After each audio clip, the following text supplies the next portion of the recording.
Gracias por continuar con nosotros en este programa podcast Tras las Huellas.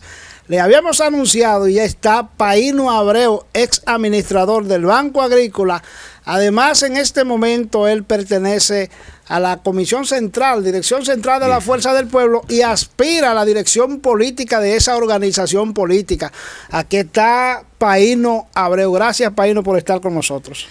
Gracias a ti, José Cuevas, por traerme aquí y precisamente en esta oportunidad que me cae muy bien porque precisamente, como tú dices, aspiro a una posición en la Fuerza del Pueblo y la presencia pública es importante en este momento. Gracias. Claro que sí. Paíno, la Fuerza del Pueblo, vamos a iniciar por este tema porque es importante, ha denunciado sobre que el gobierno se mantiene importando arroz y que los productores como tal sentido están sufriendo esa consecuencia. ¿Cómo va eso? Bueno, eso va muy mal, ciertamente, porque este gobierno del presidente Abinader no sabe reconocer cuáles son los problemas y los temas importantes de la sociedad. Por ejemplo, el tema del arroz es una cuestión clave para los dominicanos, porque no hay uno solo, desde que tiene 2 o 3 meses de que nace, que no coma arroz de una u otra forma diariamente. Es el alimento número 1 del pueblo dominicano. Claro. Y no solamente es el hecho de que sea el número 1, porque todos también comemos pan y aquí no se produce harina de trigo, ¿verdad? Pero lo que podemos producir, como el arroz, donde ya hay desarrollado toda una industria arrocera, desde campos muy fértiles y adecuados para la siembra de ese cultivo, como conocimiento y experiencia de decenas de miles de productores, como industrias, las factorías arroceras y almacenes que ya se encargan de pignorar este producto para que dure todo el año. Óyeme, es toda una preparación donde un país ha tenido que trabajar duro para lograr desarrollar una industria agrícola como esa, y este gobierno no se da cuenta de eso y no toma las decisiones de política agrícola necesarias en su momento y deja que esto se vaya al precipicio. En este caso, muchos productores ya cayeron en situación de quiebra porque sin respaldo político del gobierno, como ha sido siempre, donde ha habido un precio de sustentación, donde ha habido un pago del Estado por el costo de la pignoración para que se mantengan los precios estables, bueno, pues difícilmente ahora con la apertura de importaciones comerciales de este producto puedan sobrevivir. Y lamentablemente no han tomado decisiones de política adecuadamente y se nos va a caer la industria arrocera, lamentablemente. Pero Paíno, el ministro de Agricultura, Limber Cruz, ha dicho que ha sido una especulación de que el gobierno ha importado unas 50,000 toneladas de arroz. Él dijo que si hay entrada de arroz en la República Dominicana era del año pasado, por algunos procesos están quizá entrando ahora, pero que en este año no se ha importado un grano de arroz.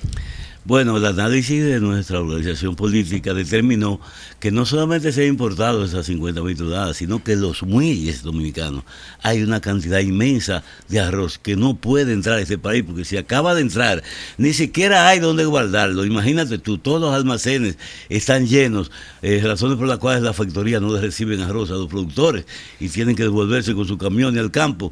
Entonces, naturalmente, el ministro de Inver se defiende, pero la realidad es que hay un entaponamiento y que los productores no tienen salida para el grano y que en consecuencia, pues lógicamente habrá una situación muy difícil para ellos.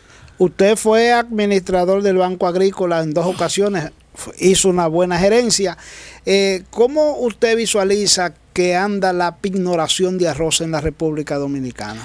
Bueno, hay una disposición para ello, ¿verdad? Sin embargo, el gobierno no está cumpliendo, porque la pignoración del año pasado todavía no se ha pagado a los molineros, y eso también puede ser uno de los elementos que esté dando dolor de cabeza en este momento, por cuanto ellos, los propios molineros que tienen almacenes, son de los beneficiarios de esas importaciones que les estoy hablando hace un rato, por tanto han tenido que guardar arroz de ese, y todo lo que se comenta es que ese arroz está siendo considerado también dentro de la pignoración. Es decir, no se paga el año pasado y se está pignorando arroz importado, lo cual sería una locura, porque eso sería favorecer a productores extranjeros comprando de arroz y guardándolo aquí para el momento del consumo, que no tiene ningún sentido.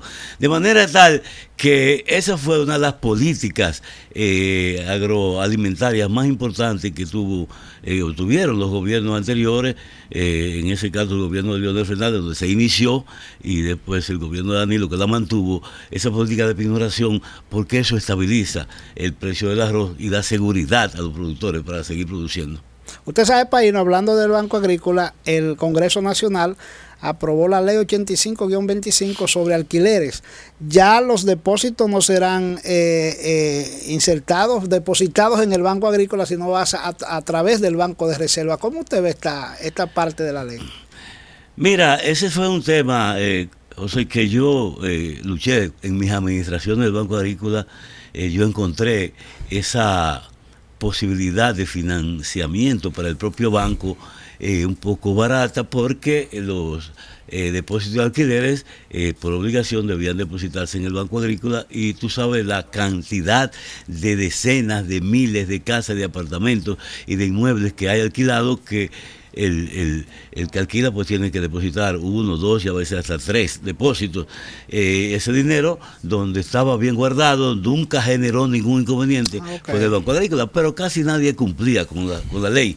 Y entonces yo desarrollé una campaña tremenda que al fin originó que muchos dueños de viviendas depositaran en el banco, y ahí incrementamos el capital de préstamo por esa vía, pero nunca fue muy importante, de manera que yo no logré que se hiciera una obligatoriedad del tema. Ahora, la nueva ley ha señalado que no solamente en el Banco de Reserva, sino también puede ser depositado en el Banco Agrícola. Exacto. Y yo exhortaría a la población que me escucha de que pondere la posibilidad de hacerlo en el Banco Agrícola, porque haciéndolo ahí hay seguridad de que va a ser orientado, porque en ese caso sí, los administradores del Banco Agrícola han tenido mucho cuidado. Yo estudié el tema, me di cuenta que ese dinero nunca fue tocado para otros fines que no fueran préstamos seguros, avalados, con sus, digamos,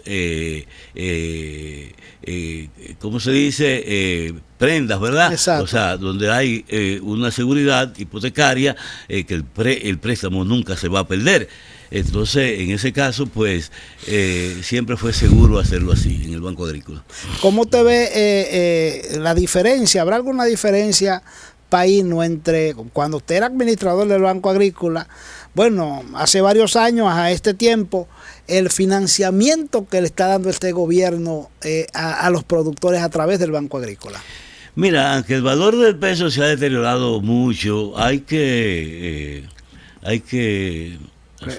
aceptar que este gobierno se ha destinado una buena cantidad de fondos al Banco Agrícola.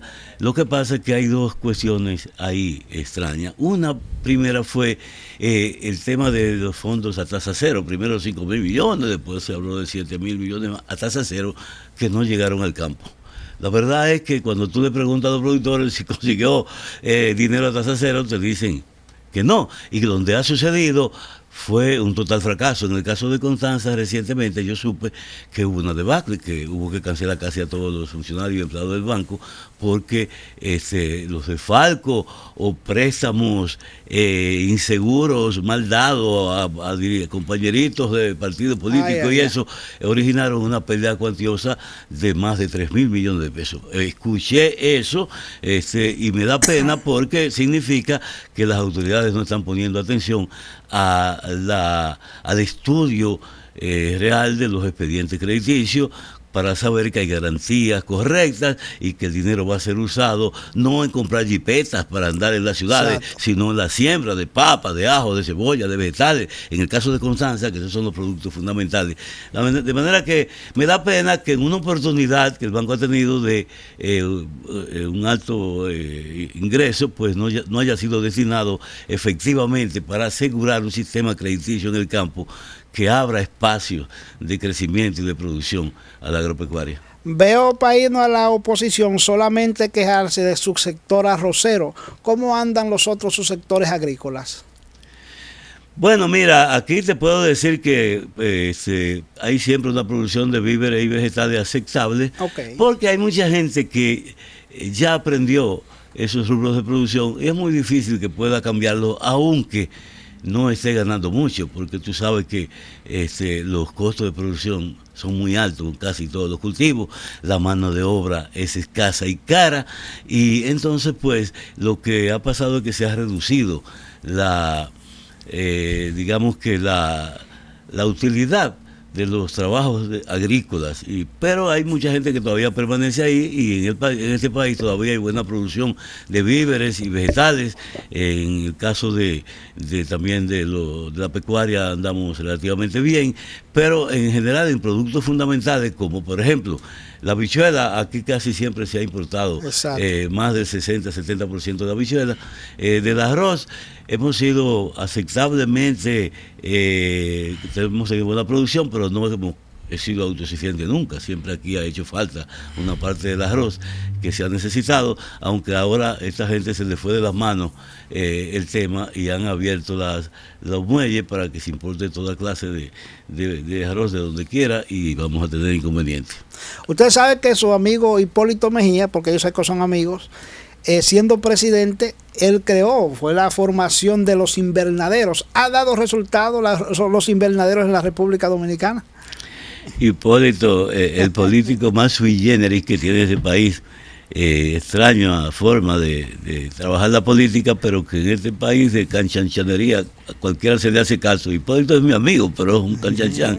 Él tomó una decisión cuando fue presidente, al parecer interesante, buena, objetivamente pues era prudente analizarla, ponderarla, estudiarla, investigarla, pero no llegar al punto que él llegó.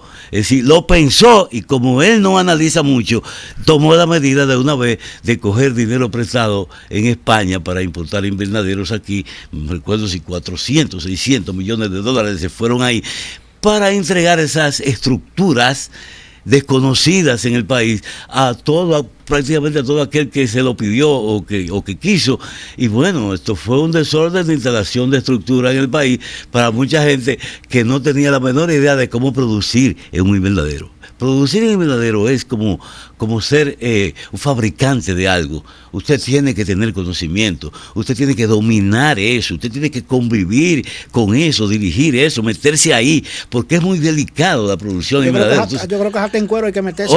Primero dijeron que iban a hacer que iban a ejecutar todas las ponderaciones necesarias para producir ahí en términos de tecnologías, ¿verdad? Y evitar que la gente entrara, que trajera plaga, bueno, eso no se dio. Y la mayoría de esos invernaderos son hoy ruinas, José. No están funcionando. Voy a Jarabacoa, voy a contar, la mayoría son ruinas, excepto en algunos puntos. San José de Ocoa hubo un grupo, en Rancho Arriba hubo un grupo que más o menos lideró y se fajó y entendió, un grupo de muchachos profesionales, si mal no recuerdo apellido González, pero la mayor parte de los invernaderos fueron ruinas. Entonces el Banco Agrícola en ese aspecto se arruinó también, porque toda esa infraestructura supuestamente la financiaron vía el Ministerio de Agricultura, y cuando no pudieron más con ella, pues hicieron un cambalache, se le entregaron como un activo de las deudas que tenía el Ministerio de Agricultura con el Banco Agrícola al Banco Agrícola. El Banco Agrícola las asumió supuestamente para cobrarle a los recipientes de esas infraestructuras de invernadero, y en la mayor parte de los casos fue un fracaso total, y ese dinero yo estimo que está perdido en este momento. Conversamos con Paino Abreu. Él aspira, y usted debe saberlo, a la dirección política del partido Fuerza del Pueblo. En la política hacen falta hombres como este. Pero vamos a seguir porque vamos a venir con el tema político. Paino, usted sabe que hubo una disyuntiva, pero el gobierno, el presidente Luis Abinader lo aclaró. También Andrés Bautista fue a Bohechío, allá a la Universidad ISA, porque Danilo Medina había dicho que fue el que la inició y lo aclaró el gobierno diciendo que fue Luis Abinader que hizo la Universidad ISA ahí en Bohechío. Pero bien, ¿cómo usted ve este proyecto?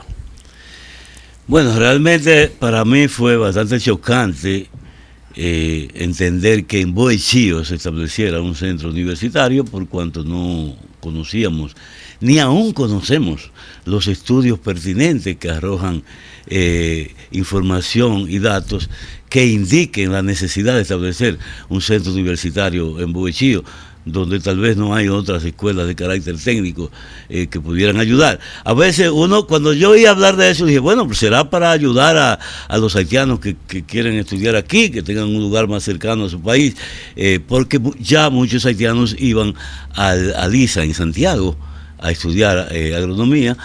Bueno, en todo caso, no lo entendimos, pero tratándose de un centro educativo, siempre es valioso entender que hay un centro educativo en algún lugar, y en este caso para formar profesionales agropecuarios.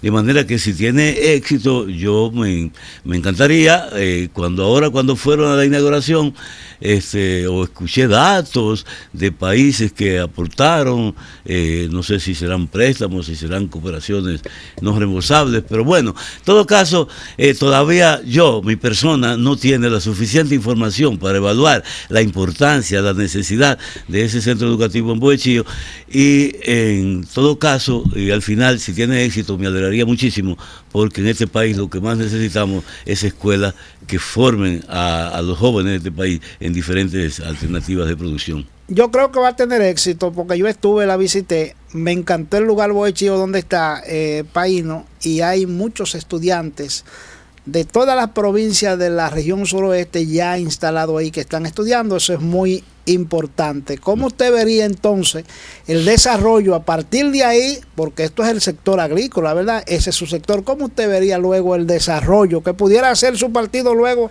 gobierno? Y usted, ese es el punto. Tú has señalado un punto ahí sumamente importante, Cuevas, porque independientemente de que a veces una cosa viene primero que otra, cuando debiera ser al revés, pero en este caso la educación siempre es bueno que venga primero que cualquier tema de desarrollo.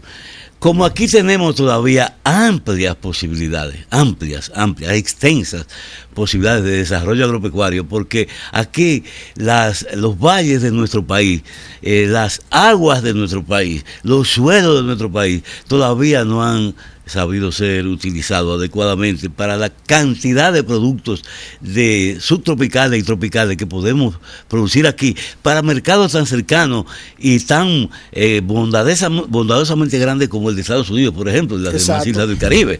¿Cómo es que a esta altura del juego nosotros no somos ese almacén de productos agropecuarios que sirve para exportar a todos estos países? Eso es inconcebible. Si hubiera política adecuada, el Valle de San Juan, muchas tierras de las zonas de Barahona y el Valle de Azua y todo eso son áreas, incluyendo naturalmente, como tú sabes, el Cibao, para producir adecuadamente diversos tipos de productos agrícolas. Lo que pasa es que las universidades como el ISA debe también no solamente tener el centro educativo y ofrecer titulaciones, debe ser también especializaciones. Mira, yo soy ingeniero agrónomo, claro, soy economista agrícola, he hecho varios posgrados en producción y desarrollo, y me doy cuenta que ya la agricultura de hoy también tiene que verse como la medicina de hoy. Aquí tú todavía encuentras médicos generales, pero realmente cuando tú quieres resolver el problema de una enfermedad, tú tienes que ir a un especialista. Entonces ya los agrónomos dominicanos ya no pueden ser formados con aquella característica que me formé yo, 5 años en la universidad, recibiendo generalizaciones de la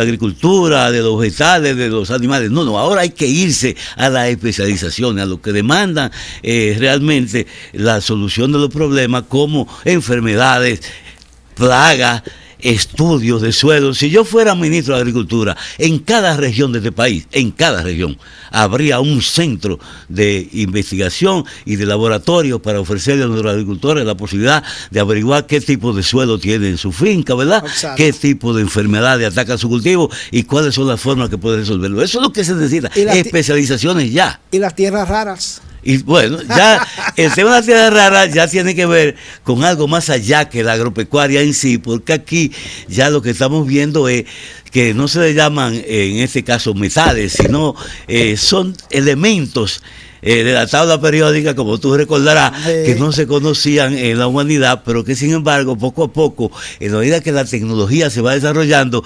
sí se dan cuenta los científicos que ciertos productos son los adecuados y que hay que buscarlo. ¿Dónde? En esas tierras raras, que son unos 17 productos que están en esas tierras raras, y afortunadamente y aparentemente nosotros tenemos tierras raras en la zona de Pedernales, y ojalá que el gobierno sepa administrar eso, aunque tú ves que los norteamericanos andan oliendo, ¿verdad? El perfume de esa tierra rara, sí, para tratar de llevárselo. Ojalá que no hagamos como el oro, que a pesar de que Juan Bosch propuso hace... ¿Cuánto? Hace más de 60 años que nosotros procesáramos el oro, sí, y le sacáramos el verdadero provecho que tiene ese metal. Ojalá que las tierras raras no se nos vayan así tampoco. Paino, vámonos a la última pausa y de retorno vamos a hablar de política. Ya retornamos.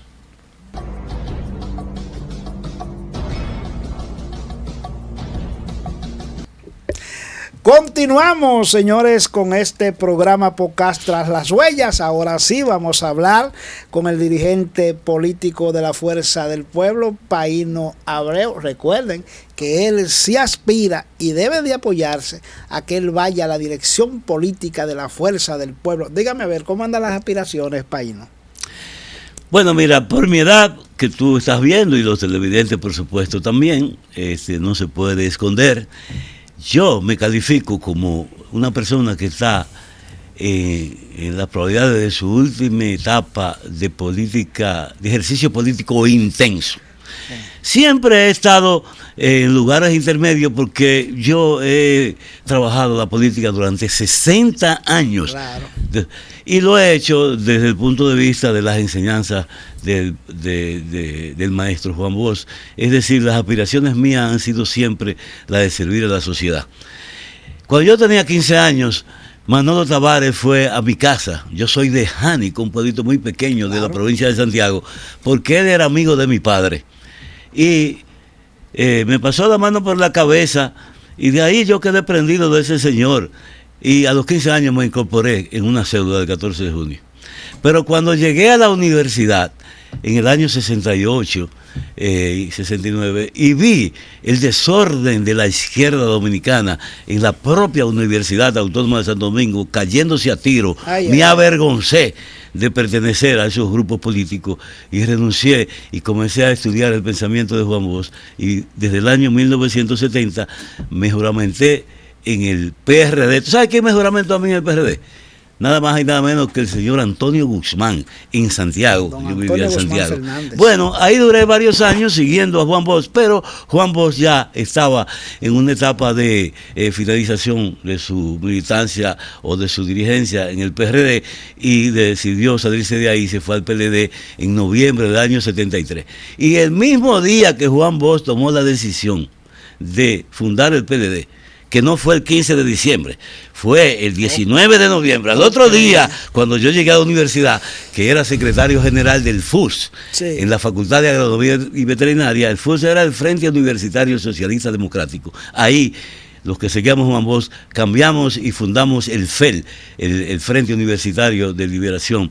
Y de ahí, desde el año 73 de noviembre, yo soy de los fundadores del PLD, que desgraciadamente tuve que abandonar esa organización después de tantos años de militancia, cuando los dirigentes de este partido se fueron por un precipicio inaceptable de corrupción y de abandono de los ideales de una manera vergonzosa. Yo inmediatamente, Leonel decidió abandonar el PLD, yo lo seguí en el acto.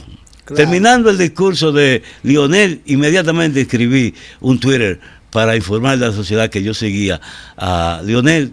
Fundamos la Fuerza del Pueblo, he sido miembro de la dirección central de ese partido desde su fundación, he sido, como lo fui en el PLD, el titular de la Secretaría de Medio Ambiente de ese partido, Y ahora, naturalmente, en esta etapa de mi vida, como he dicho, que puede ser la última en cuanto a intensidad de trabajo político, aspiro a la dirección política y pido a mis compañeros de partido en todas partes, donde quiera que estén, que tengan calidad para ejercer el voto en la dirección central, que precisamente hoy fue publicada la lista de los que pueden votar, pues que ponderen, que valoren mi persona, y si entienden que yo puedo cumplir objetivos importantes para alcanzar el poder para el partido y para el presidente Leonel Fernández, pues que me den ese voto cuando vayamos a ejercerlo. No solamente lo entienden los miembros de la Fuerza del Pueblo, sino los demás partidos políticos de la trayectoria suya. ¿Cómo va a ser este proceso, Paino? ¿Cuándo va a ser y cómo va a ser la metodología? Bueno, ya la convocatoria está hecha, ya el próximo sábado va a haber una juramentación, en este caso en formato digital, porque el organismo es muy grande, más de 1000 miembros, entonces se va a juramentar el partido, o sea, la dirección central, los que pueden votar el sábado a las 4 de la tarde. El domingo y el lunes se va a hacer el ejercicio de inscripciones para aquellos que deseen aspirar a la dirección política, que sean miembros de la dirección central, pues tienen el derecho de hacerlo, de inscribirse, y entonces pues posteriormente el domingo, de este domingo en noche, el domingo siguiente será el proceso de votación. Es decir, habrá ya una reunión conjunta, personal, donde se hará el proceso de votación para escoger los miembros de la dirección política, de los cuales yo espero ser uno de ellos. Claro, Dios mediante. Va a la Fuerza del Pueblo, Paino, con Leonel Fernández a la cabeza, va rumbo al 28. Sí, lógicamente, como usted sabe, la dirección política que se va a escoger es solo una parte de ella, porque la actual dirección política tiene derecho a hacer una reserva, y entre esas reservas, lógicamente, adicionalmente a la reserva, también son miembros estatutariamente algunos ex oficio, como el presidente, el vicepresidente, el secretario general y algunos titulares de secretaría.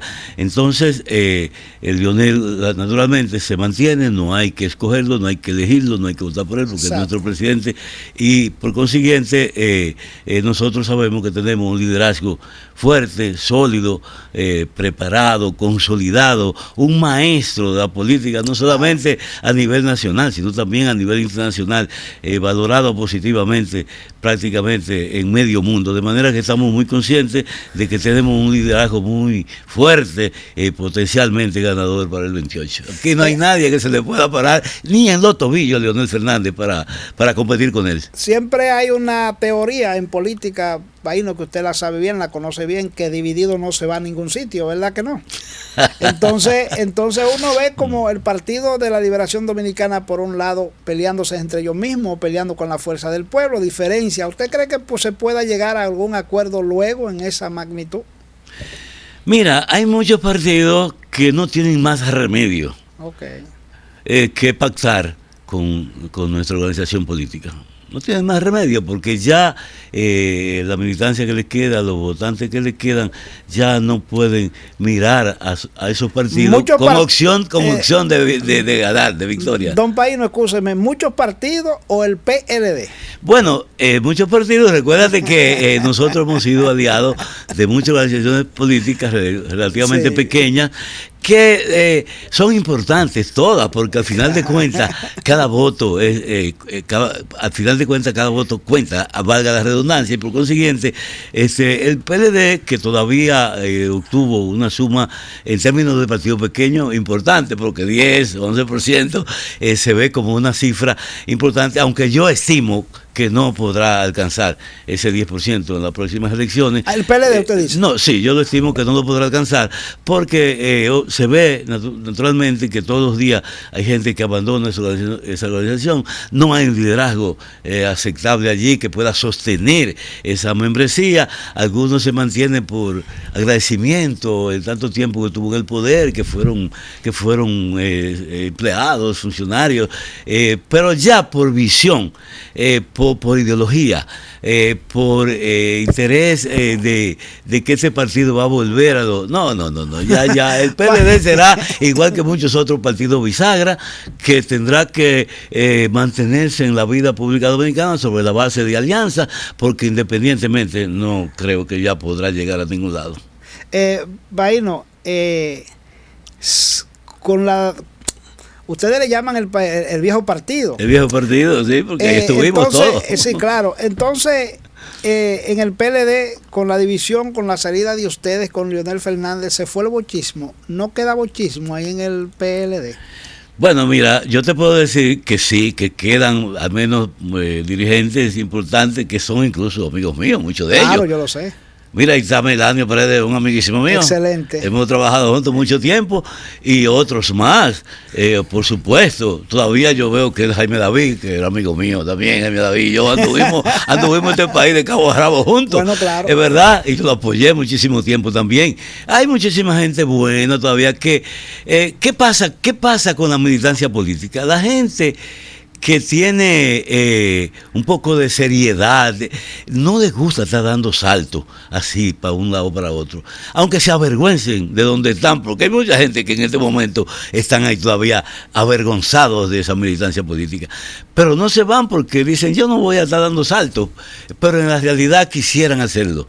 De manera que bueno, yo lo lamento por ellos, muchos seguirán siendo mis amigos, pero lo siento, ese partido no tiene ya futuro para nada. Pero dice su amigo, el diputado Gustavo Sánchez, que él bajo ninguna circunstancia apoyaría a Leonel Fernández.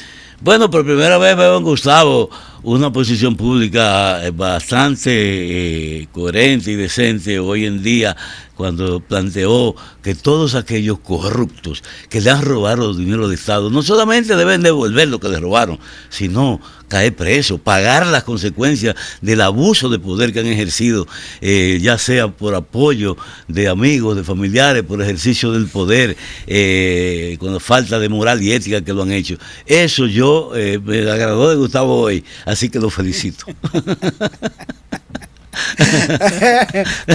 Paino da una entrevista excelente. Paino, vamos a hablar un poco del medio ambiente y los recursos naturales a propósito de que usted dirige la Secretaría de Medio Ambiente de la Fuerza del Pueblo. ¿Cómo usted ve la fauna, la flora? ¿Hay algún cuidado de parte de las autoridades? Mira, el medio ambiente, y no voy a criticar solamente este gobierno, el medio ambiente es uno de los sectores que menos atención recibe de los gobiernos, y es lamentable.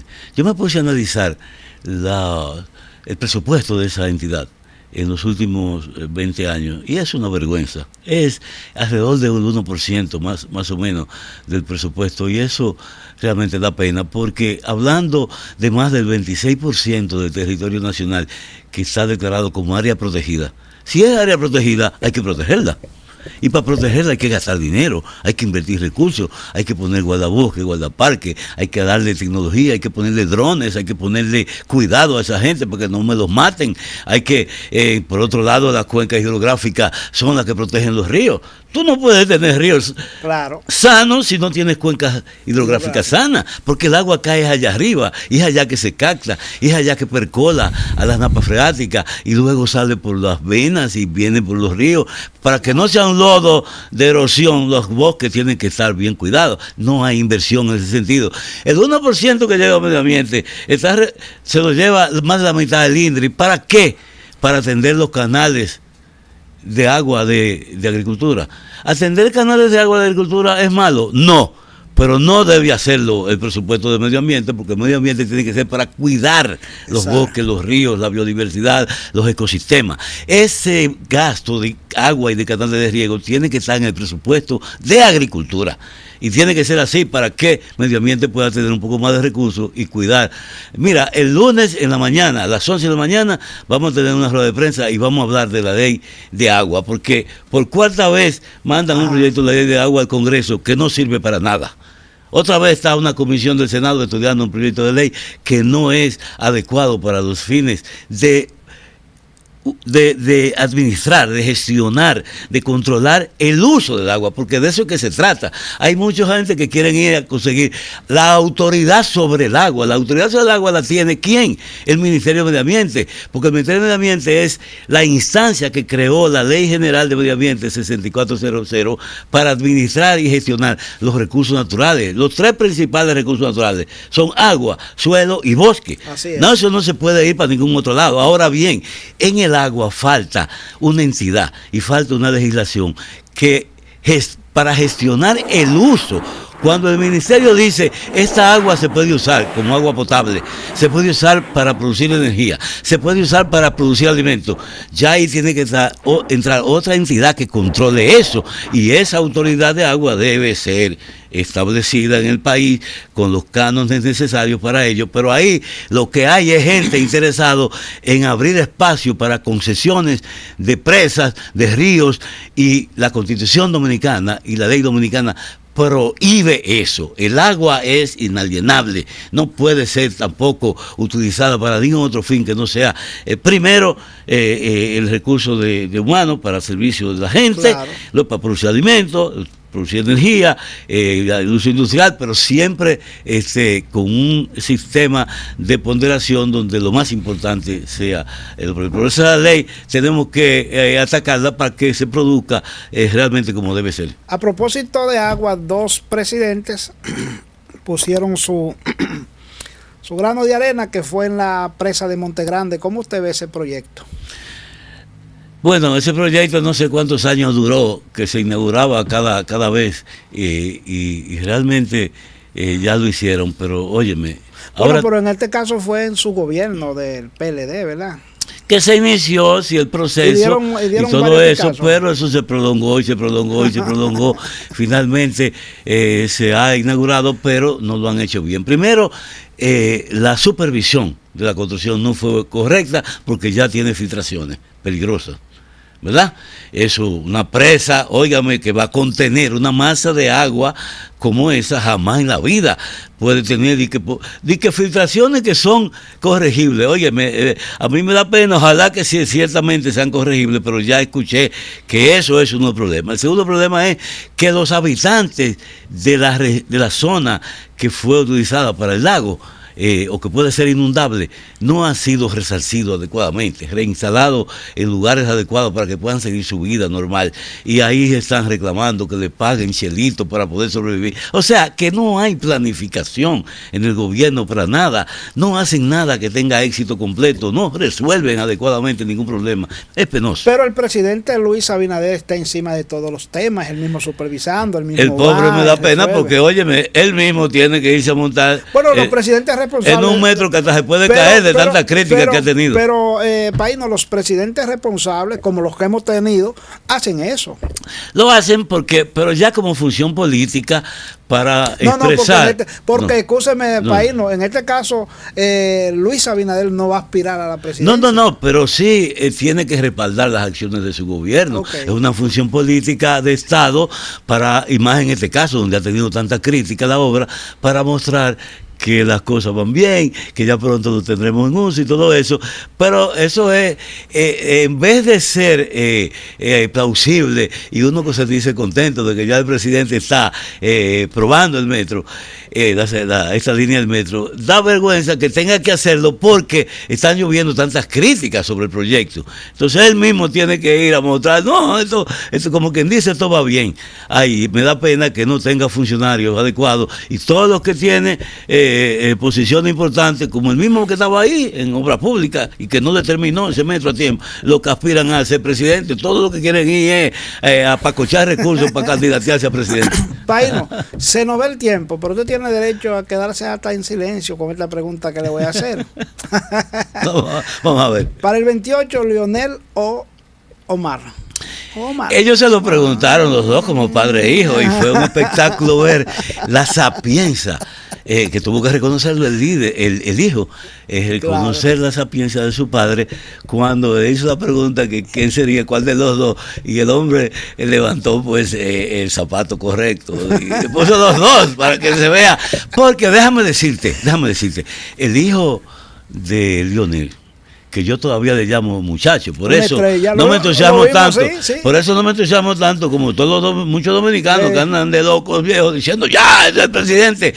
Él puede ser presidente, tiene potencial para ser presidente, es un muchacho prudente, bien formado, bien educado, pero caramba, necesitamos experiencia. Sí. Dejen que ese muchacho crezca políticamente, lo está haciendo bien en el Congreso, un buen senador, ya hizo su primer ejercicio de información y cuántas cosas ha hecho con el dinero que recibe y con la oportunidad de presentar proyectos y de soluciones. Mira, yo estoy admirado de él y creo que el país debe estar contento de tener ese relevo disponible para cuando Lionel termine su ejercicio político en el país. Bueno, el país tiene relevo, tenemos a Omar Fernández en la Fuerza del Pueblo y David Collado en el PRM. El problema es que David Collado no es relevo político de ningún partido, porque el partido de él no es un partido consolidado en términos de liderazgo ni de ideología, y todo el mundo lo ve como un representante del sector económico que no responde a los intereses totales de la sociedad. Pero en este caso David se ha convertido en su liderazgo él. Y eso es importante como Omar Fernández también. Lo único que veo en David es un joven que trabajador, pero en cuanto al liderazgo político no creo que tenga un discurso ni una capacidad para llegar a la posición cimera de presidente. Él tiene que seguir como funcionario intermedio. Pero ha hecho un trabajo excepcional como ministro de Turismo, eso es un aval. Bueno, en ese caso, porque es la primera ya industria nacional en términos de aporte al Producto Interno Bruto importante, recibe muchos recursos y el turismo seguirá consolidándose con él y sin él en el país, por tanto ha caído en una posición de dirección interesante para el ejercicio político. Que tenga suerte, pero dudo que llegue más de ahí. Gracias a Paíno Abreu, dirigente Fuerza del Pueblo, apóyenlo para la dirección política de ese partido, porque no se van a arrepentir. Gracias, Paíno, por su participación. Gracias a ti por invitarme y espero que no sea la primera vez en tantos años que este programa tiene. Así es. Gracias a Dios por darnos esta gran oportunidad. Gracias a todos ustedes. El periodista José Cuevas desde Santo Domingo, República Dominicana, estuvo con todos ustedes en este programa podcast Tras las Huellas.